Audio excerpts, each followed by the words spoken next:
I never thought I'd be the one to tear my family apart. But when you witness your own mother being slapped across the face by her parents at Thanksgiving dinner, something breaks inside you. My mom spent her entire life trying to please my grandparents. Their approval was her oxygen. I watched her suffocate for years, making excuses for their behavior, defending the indefensible.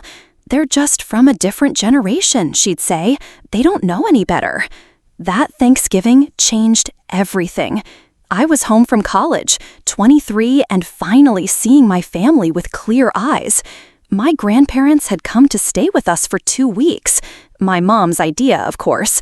She'd spent days preparing the perfect meal, cleaning the house until her hands were raw, all while they criticized every dish, every decoration, every word out of her mouth. I had always been the quiet one, the peacekeeper.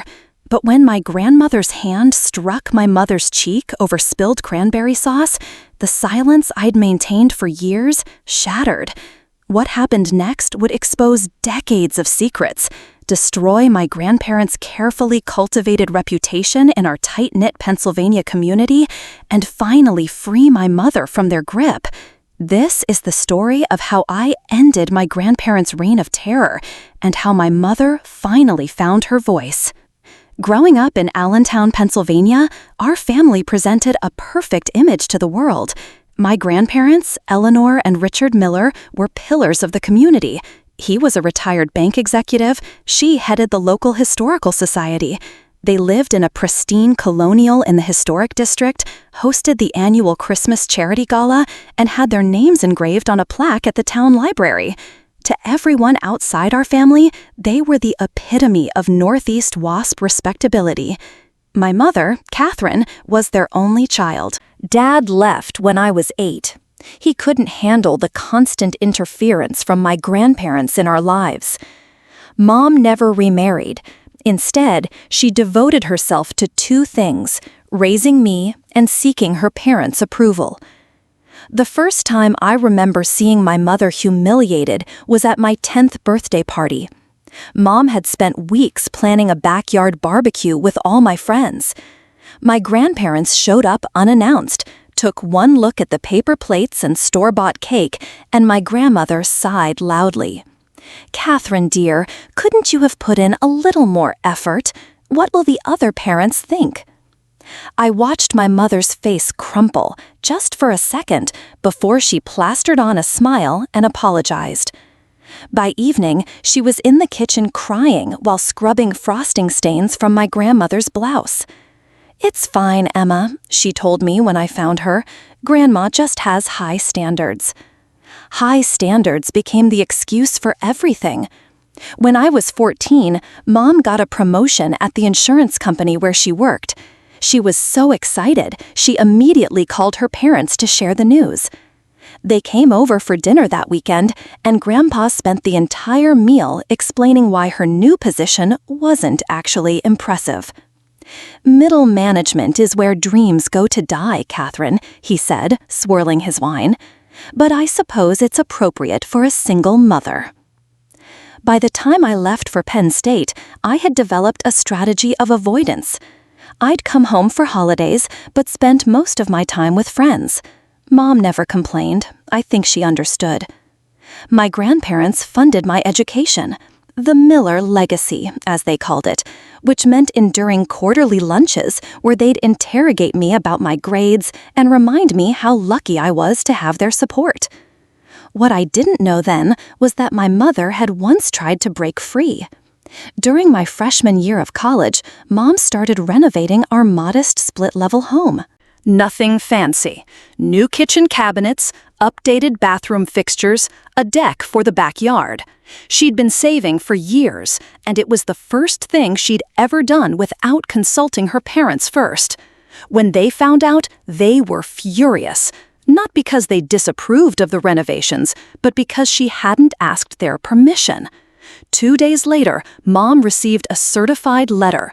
Inside was a copy of the deed to our house, with both her name and my grandparents' names on it. They had put up the down payment when I was a baby, something she'd never told me. The letter reminded her that joint ownership requires joint decisions. That summer, I came home to find the renovations abandoned. Mom just said there had been complications. It wasn't until after the Thanksgiving incident that I learned the truth, along with the secret my mother had been keeping for 30 years. The secret involved my grandmother's younger sister, Aunt Marion, who I'd never met. According to family lore, she'd run off to California in the 70s and cut ties with the family. Some people just don't appreciate family values, my grandmother would say whenever Marion's name came up, which was rarely. But there was more to the story, much more. And it was this secret that would become my nuclear option when things finally exploded that Thanksgiving night. Thanksgiving has always been sacred in Pennsylvania Dutch country. Even though we weren't Amish or Mennonite, the holiday traditions ran deep in our community. Mom approached it with religious fervor, homemade pumpkin pies from scratch, cranberry sauce that never saw the inside of a can, and a turkey brined for days. This particular Thanksgiving was different. I'd graduated college the previous spring and had been working at a marketing firm in Philadelphia, only coming home every few weekends. Mom seemed different on those visits, more withdrawn, thinner. When I asked if she was okay, she'd just say, "Just tired, honey. Work is busy." 2 weeks before Thanksgiving, Mom called to tell me my grandparents would be staying with us for the holiday. "They're having their bathrooms renovated," she explained, her voice tight. "It'll just be for 2 weeks." I nearly canceled my trip home, but something in Mom's voice stopped me. She needed an ally. I arrived home the Tuesday before Thanksgiving to find Mom frantically cleaning the guest room. "They'll be here tomorrow," she said, not looking up as she tucked hospital corners on the bed with military precision. "Your grandmother doesn't sleep well on anything less than 800 thread count." "Mom, why are you doing this?" I asked, leaning against the doorframe. "They have the money for a hotel." "Emma, please, it's just easier this way." The next day, my grandparents arrived in their Lexus SUV with 4 suitcases for a 2-week stay. Grandpa immediately complained about the street parking situation, while Grandma inspected the guest room like a drill sergeant, running her finger along the baseboards, checking for dust. "Catherine, dear, you've let the house go a bit, haven't you?" she said as Mom struggled to carry their luggage upstairs. I grabbed the heaviest bag from her, earning a sharp look from my grandmother. "Emma, you'll strain your back. Let your mother handle it." By Thanksgiving morning, the tension in the house was suffocating. Mom had been up since 5 a.m. cooking, while my grandmother sat at the kitchen island offering suggestions and reminiscing about her own legendary Thanksgivings. I tried helping, but Mom kept shooing me away, her hands trembling slightly as she measured ingredients. "Catherine always gets flustered in the kitchen," my grandmother told me, as if Mom wasn't standing right there. She never did master the art of entertaining. Around noon, Mom realized she'd forgotten cranberry juice for the punch. "I'll run to the store," I offered, desperate for an escape. "I'll come with you," Mom said quickly, but my grandmother interjected. "Don't be silly, Catherine. The turkey needs basting. Emma can handle a simple errand." At the grocery store, I ran into my high school friend Jen, now a nurse at Lehigh Valley Hospital. We chatted in the checkout line, and I mentioned my grandparents' visit. "Your mom's parents?" she asked, her expression changing. "I think I met your grandmother last month at the hospital. She came in with your mom for some tests." My heart dropped. Tests? What tests? Jen looked uncomfortable. "I probably shouldn't have said anything, but maybe ask your mom about it?" I drove home in a daze, wondering what Mom wasn't telling me. When I walked in, she was standing rigid in the kitchen while my grandmother reorganized the spice cabinet. "These were alphabetized," Mom said quietly. "I had a system." "Well, my system is better, dear. Organization by frequency of use is much more efficient." I watched Mom's knuckles turn white around the wooden spoon she was holding, but she said nothing. The doorbell rang. It was Pastor Bill and his wife from my grandparents' church, stopping by with a pie. Mom hadn't mentioned other guests, and I could see panic flash across her face. My grandmother, however, brightened immediately. "Bill, Susan, what a lovely surprise." She ushered them in like it was her home, while Mom frantically tried to tidy the living room. As they settled in, Grandpa announced, "We have wonderful news to share." He looked at Mom with a smile that didn't reach his eyes. "Catherine, would you bring in some coffee for our guests?" While Mom was in the kitchen, my grandfather lowered his voice. "We weren't going to announce this until dinner, but since you're here, Eleanor and I have decided to establish the Miller Family Foundation. We'll be converting our home into a community center and museum dedicated to Altown's history." Pastor Bill congratulated them enthusiastically. I felt a chill as I realized what this meant. "So you'll be selling your house?" I asked. "No, dear," my grandmother replied. "We'll be moving in here with your mother. There's plenty of room once we convert your old bedroom into a proper study. The foundation will need proper administration, and Catherine can handle the day-to-day operations." My mother stood frozen in the doorway, coffee pot in hand, her face drained of color. No one had consulted her about this life-changing decision. Her house, our house, was about to be invaded permanently, and she was being assigned a role in their grand philanthropic gesture without any say in the matter.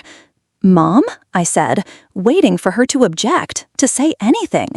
She set down the coffee pot with shaking hands and began pouring cups. "Sugar, Pastor Bill?" she asked, her voice barely audible. After the pastor and his wife left, promising to return for dinner, Mom retreated to the kitchen. I followed her, closing the door behind me. "Mom, you can't let them move in here. This is your house." She kept stirring the gravy, not looking at me. "It's complicated, Emma." "Complicated how? And what tests were you having at the hospital?" The spoon clattered against the pot. "How did you—" "I ran into Jen at the store. Mom, what's going on?" She sighed, finally turning to face me. "I found a lump, Emma. The biopsy came back last week. It's early stage, but I'll need surgery after the holidays, and then radiation." "Mom, why didn't you tell me?" "I didn't want to worry you, and I didn't want them to know." She nodded toward the living room where my grandparents were. "They'll use it as an excuse to take over everything. They've been looking for a reason." I hugged her, feeling how fragile she'd become. "You need to stand up to them, Mom." She pulled away, wiping her eyes. "You don't understand. There are things you don't know about our family." "Then tell me." She shook her head. "Not now. We have guests coming in an hour. Just please don't make a scene tonight, for me." I helped her finish the preparations in silence, my mind racing. By the time the doorbell rang again at 5 p.m., announcing the arrival of Pastor Bill and his wife, along with 2 elder board members from the church and their spouses, the dining room table was picture perfect, set with Mom's best china and crystal glasses that had been my great-grandmother's. What none of us realized was that this carefully orchestrated dinner was about to become the stage for the most dramatic confrontation our family had ever experienced.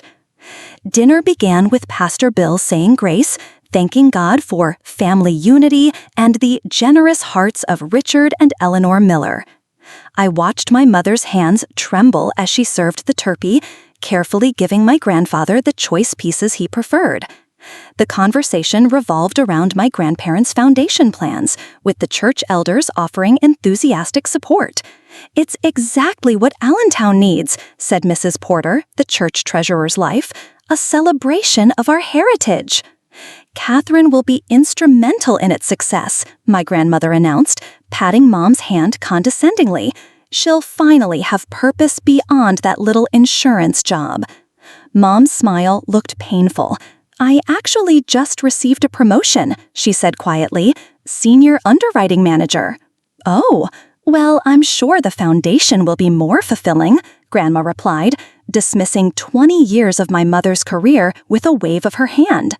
The conversation shifted to me, with Grandpa announcing to everyone that he'd arranged an interview for me at his friend's law firm in Allentown. "But I have a job in Philadelphia," I said, confused. "A job I love." "Marketing is hardly a career, Emma," he said, chuckling as if I'd told a joke.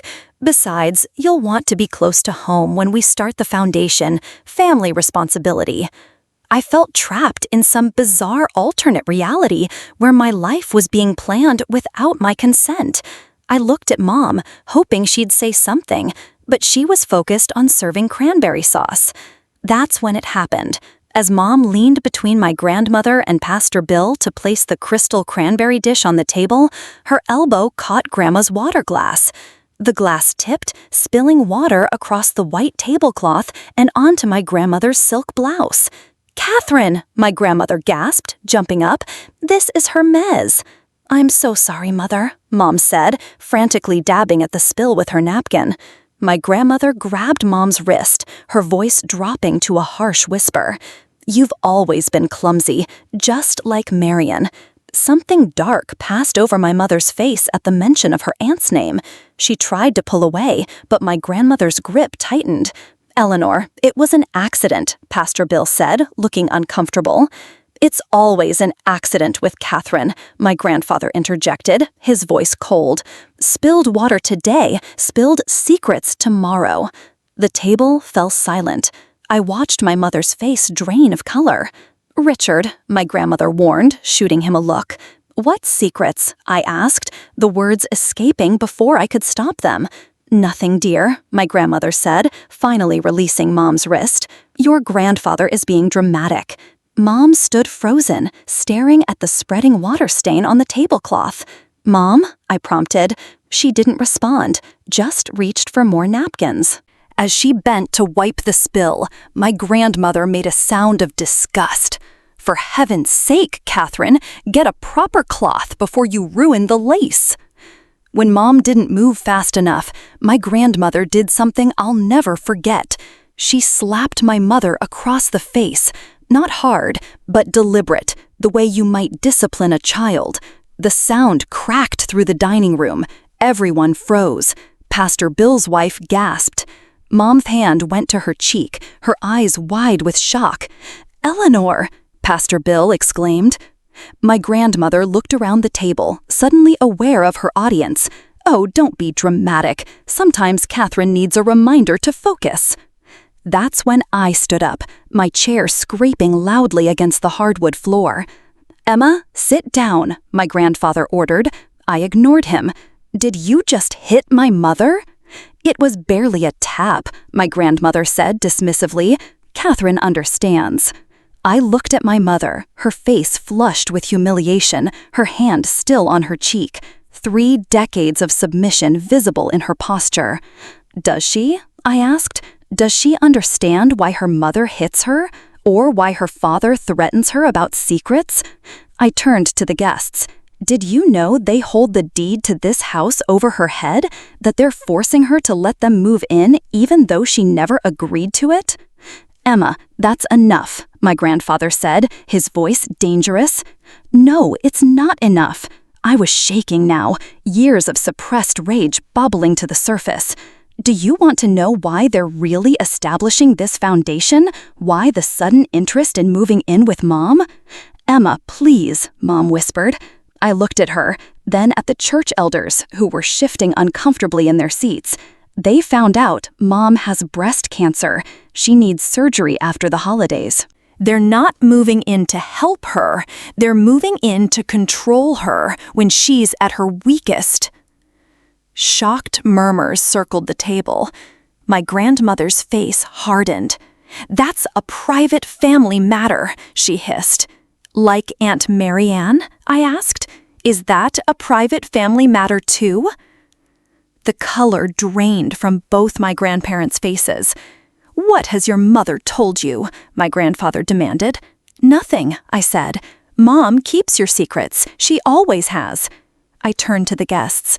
"Did you know the Millers had 2 daughters, not 1? Marianne didn't run off to California.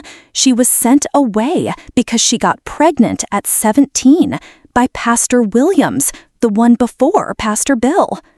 Mrs. Porter gasped, her hand flying to her mouth. "That's a lie," my grandfather said, but his voice lacked conviction. "Is it?" I challenged. "Because I found Marianne 3 years ago. We've been writing to each other. She told me everything, how you forced her to give up her baby for adoption, then sent her away and told everyone she'd abandoned the family. How you threatened to do the same to Mom if she ever told anyone or contacted her sister." Mom was crying silently now, tears streaming down her face. "You had no right," my grandmother whispered. "No, you had no right," I shot back. "No right to erase your own daughter. No right to hit my mother. No right to use her cancer as an opportunity to take over her life." I turned to Mom. "They don't own you. They don't own this house either. I checked the county records. They removed their names from the deed 5 years ago during a tax restructuring. They'd been lying to you, Mom." The look of shock on my mother's face was heartbreaking. All these years, she'd believed she was financially trapped. My grandfather stood up, his napkin thrown on the table. "We're leaving. Catherine, get our coats." For the first time in my life, my mother didn't move to obey. She stayed seated, looking straight ahead. "Did you hear me, Catherine?" he demanded. "I heard you," she said quietly. "Get your own coat, Dad." The silence that followed was deafening. My grandmother looked as if she'd been slapped herself. I grabbed my purse. "I'm going to Jen's for the night. Mom, you're welcome to join me." Mom shook her head slightly. "I need to stay." I understood. This was her battle now. I walked out of the dining room, past the stunned guests, and didn't look back. As I closed the front door behind me, I heard my mother's voice, clear and steady for the first time in years. "So," she said, "let's talk about Marianne." I spent that night at Jen's apartment above the old hardware store on Main Street, my phone buzzing with texts from Mom. "I'm okay. We're talking. Stay with Jen." Around midnight, the final message, "They're leaving tomorrow. I love you." When I returned home the next morning, the house was unnervingly quiet. The dining room remained exactly as we'd left it.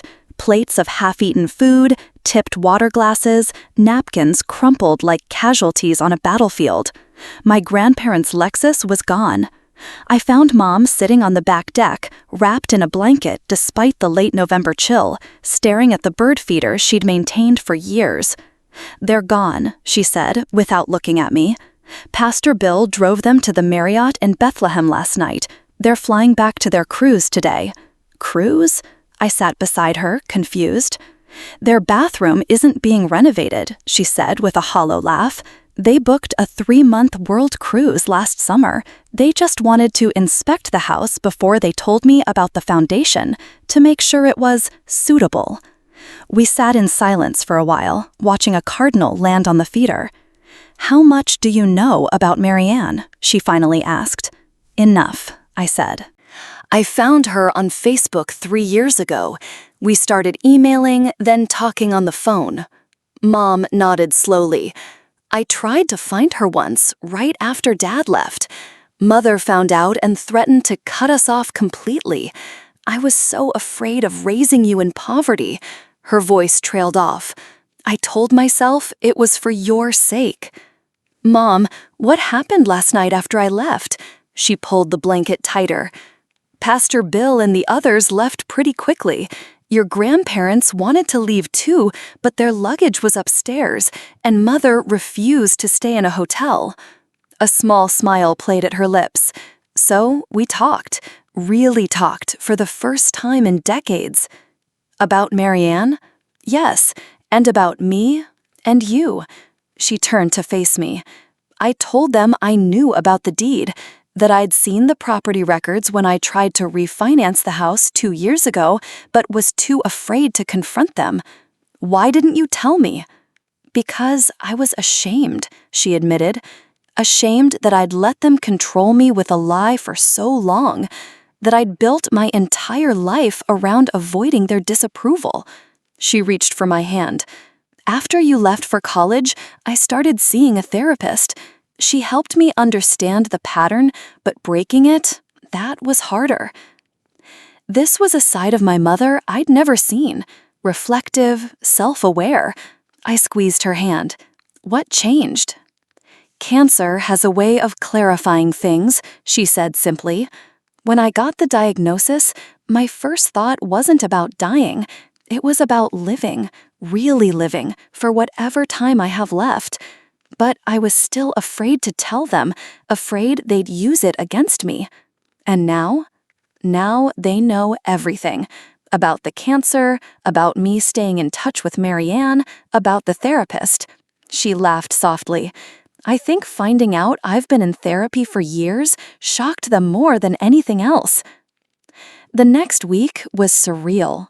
My grandparents left for their cruise without saying goodbye. Mom had her pre-op appointments, and I took time off work to drive her to the hospital. During one of those drives, she told me the rest of Marianne's story. After she was sent away, Marianne lived with our great-aunt in San Diego. She put herself through nursing school, married a doctor, and built a wonderful life. The baby, a boy, was adopted by a family in Ohio. Marianne found him about 15 years ago. He's a professor at UCLA now, with children of his own. Have you ever met him? I asked. No, but I've seen pictures. He has mother's eyes. She stared out the window. Marianne sent me updates over the years, through a friend from high school. I never responded. I was too afraid. The surgery went well. Stage 1, clean margins, good prognosis. While Mom recovered, something unexpected happened. My phone rang with a call from Pastor Bill. Emma, I've been thinking about Thanksgiving, he said awkwardly. Your grandparents have been pillars of our church for decades, but what happened? What you revealed? He cleared his throat. The church board met yesterday.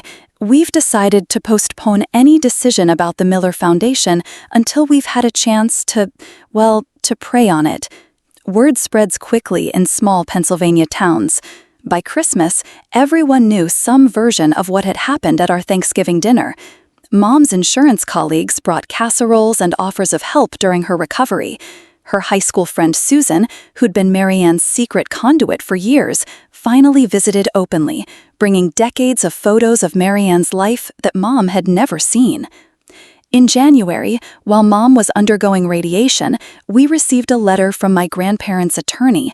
They were moving to a retirement community in Arizona. The house in Allentown was being sold, and they were establishing a trust, not a foundation, with half the proceeds going to Mom, no strings attached. It's not an apology, Mom said, reading the cold, formal language, but it's something. The most significant change came in February. Mom was finishing her radiation treatments when she received a text from a number she didn't recognize. Catherine, it's Marianne. Emma gave me your number. I'll be in Philadelphia for a medical conference next month. Could we meet? I'll never forget the day they reunited. We drove to Philadelphia together, Mom unusually quiet, fiddling with her scarf that covered her thinning hair. We met Marianne at a quiet restaurant near Rittenhouse Square. She was tall like Mom, with the same high cheekbones, but there was a confidence about her that Mom had always lacked. When the sisters saw each other, 40 years of separation collapsed in an instant. They didn't run into each other's arms like in the movies. They stood perfectly still, studying each other's faces. And then Marianne simply said, "Kathy," using a nickname I'd never heard, and Mom started to cry. Over lunch, Marianne told us about her life in California, her successful nursing career, her husband of 30 years, her 2 children and 4 grandchildren. She showed us pictures of her son from Ohio, my cousin, and his family.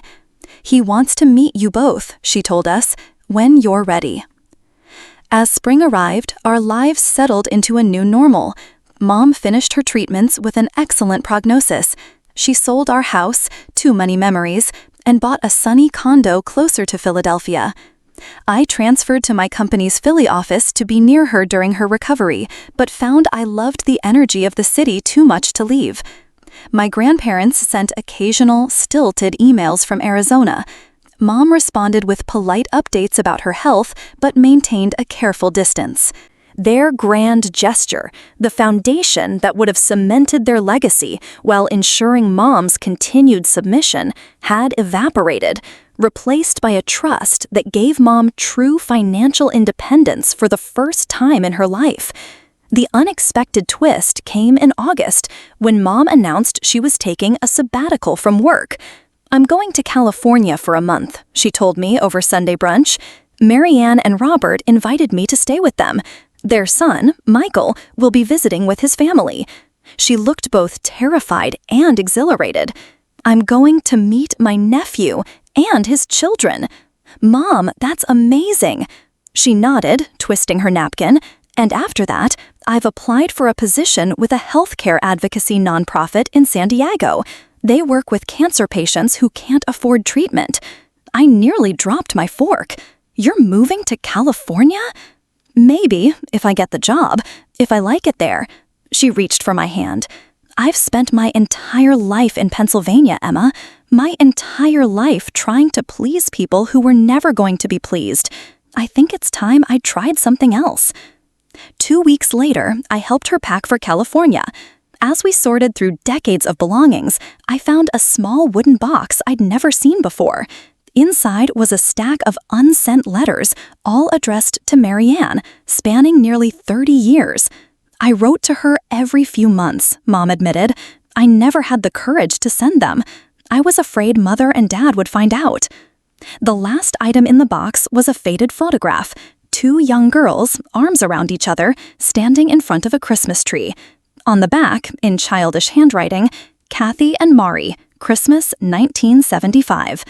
"I kept this hidden in my jewelry box for decades," Mom said, tracing the image with her finger. "It was the last Christmas before everything fell apart." She slipped the photo into her wallet. "I'm taking this with me, and I'm leaving the unsent letters behind." The day Mom left for California, she looked younger somehow, lighter. As I hugged her goodbye at the airport, she whispered, "Thank you for breaking the silence.